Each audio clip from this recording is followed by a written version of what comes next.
Good morning বন্ধুরা, Momita kitchen and ব্লগে তোমাদের জানাই স্বাগত। বন্ধুরা, আশা করি তোমরা সবাই ভালো আছো। আমিও খুব ভালো আছি। তো বড়দের প্রণাম আর ছোটদের অনেক অনেক ভালোবাসা জানিয়ে আজকের ভিডিওটা শুরু করছি। তো আজকে নিয়ে নিলাম নর্থ ইস্ট স্টাইলে আলুর দম। তো সেটা কি করে বানালাম সেটাই তোমাদের সাথে শেয়ার করছি।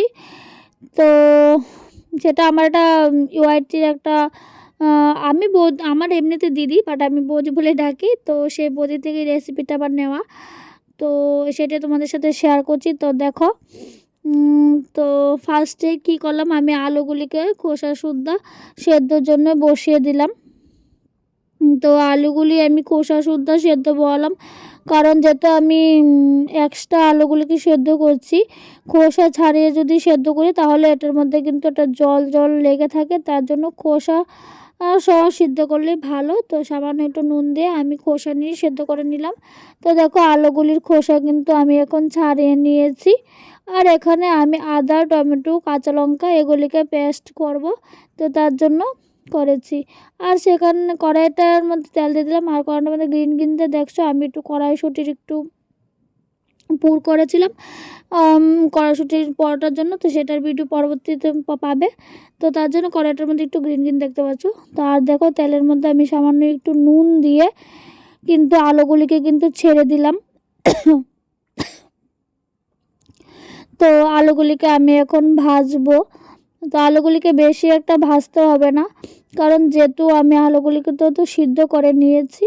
তো বেশি একটা আমার ভাজতে হবে না, আমার হালকা একটু ভাজলেই হয়ে যাবে। আর বন্ধুরা দেখো, আমি আলুগুলিকে কিন্তু খুব সুন্দর করে কিন্তু ভেজে নিলাম। বন্ধুরা, যেটা বলতে চেয়েছিলাম, আমার পরিবারে তোমরা যদি নতুন সদস্য হয়ে থাকো অবশ্যই আমার চ্যানেলটিকে কিন্তু সাবস্ক্রাইব করে দিও। সাবস্ক্রাইব করে কিন্তু বেল আইকনে প্রেস করে দিও, তাহলে কিন্তু আমি ভিডিও দেওয়ার সাথে সাথে তোমাদের কাছে কিন্তু নোটিফিকেশান চলে যাবে। আর আমার ভিডিওটি তোমাদের যদি ভালো লেগে থাকে অবশ্যই এটা লাইক করে দিও। তোমাদের একটি লাইক কিন্তু আমার কিন্তু পরবর্তী ভিডিও বানানোর জন্য কিন্তু অনেকটা কিন্তু উৎসাহ বাড়ায়। তো দেখো, আমি কড়াইয়ের মধ্যে তেল আর একটু দিয়ে তারপর সেটার মধ্যে দিলাম জিরে ফোড়নটা দিয়ে আমি যে পেঁয়াজটাতে করে রেখেছিলাম আদা, কাঁচা লঙ্কা আর টমেটো, সেই পেঁয়াজটা কিন্তু আমি এখানে দিয়ে দিলাম।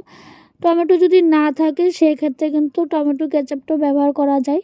তো তেজপাতা, শুকনো লঙ্কাটা আমি অ্যাভয়েড করলাম। তো তেজপাতা, শুকনো লঙ্কাটা আমি এখানে দিইনি। তো কালারের জন্য দিয়ে দিলাম সামান্য একটু হলুদ গুঁড়ো। তো হলুদ গুঁড়োটা তো দিতেই হয়, তো তার জন্য দিয়ে দিলাম হলুদ গুঁড়ো। তো এবার এটাকে কিন্তু আমি বন্ধুরা খুব ভালো করে কষাবো, খুব ভালো করে কষাতে হবে। গ্রেভিটা যত কষাবে ততই কিন্তু এটা খেতে কিন্তু টেস্টি লাগবে। এটা কিন্তু পরোটা দিয়েও খেতে খুব ভালো লাগে। আমরা যেহেতু ত্রিপুরাতে থাকি, আমরা ভাতের সাথে ট্রাই করেছিলাম, ভাতের সাথেও খুব দুর্দান্ত লেগেছিল। তো দেখো, মশলাটা আমার কষে গেছে, এখন আমি দিয়ে দিলাম আলুগুলি। তো আলুগুলিকে গ্রেভির সাথে খুব ভালো করে মিশিয়ে নেব। বন্ধুরা, কারা কারা আলুর দম খেতে ভালোবাসে অবশ্যই কিন্তু কমেন্ট করে জানাবে। আমার কিন্তু আলুর দম ভীষণই ফেভারিট। চাইলে তোমরা সেখানে কড়াইশুঁটি ব্যবহার করতে পারো। তো আমি যেহেতু কড়াইশুঁটির পরোটার সাথে আলুর দমটা সার্ভ করবো, তো তার জন্য আমি সেখানে কড়াইশুঁটিটা অ্যাভয়েড করলাম।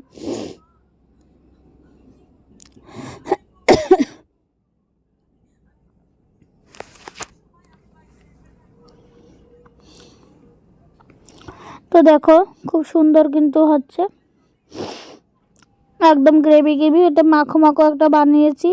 তো দেখো, নামানোর আগে আমি সামান্য একটু গরম মশলা দিয়ে আবার একটু হালকা একটু নেড়ে নিচ্ছি। তো আমার আলুর দমটা প্রায় হয়ে গেছে। তো বন্ধুরা, আমার এই ভিডিওটি কেমন লাগলো অবশ্যই জানিয়ে দেবে। তো ভিডিওটি প্রায় শেষের পথে চলে এসেছি। তো এই হলো আমার রেসিপিটি। তো এটা গরম গরম পরোটার সাথে বা ভাতের সাথে শেয়ার করব। তো আজকের ভিডিওটা আমি এখানেই শেষ করে দিলাম। ফিরে আসব নতুন একটা দিন, নতুন একটা ভিডিওর সাথে। সেটা হতে পারে কুকিং ভিডিও, হতে পারে ব্লগ ভিডিও। তোমরা এইভাবে আমার পাশে থেকো, আমিও তোমাদের পাশে থাকবো। সবাই সুস্থ থেকো, ভালো থেকো। তো টাটা।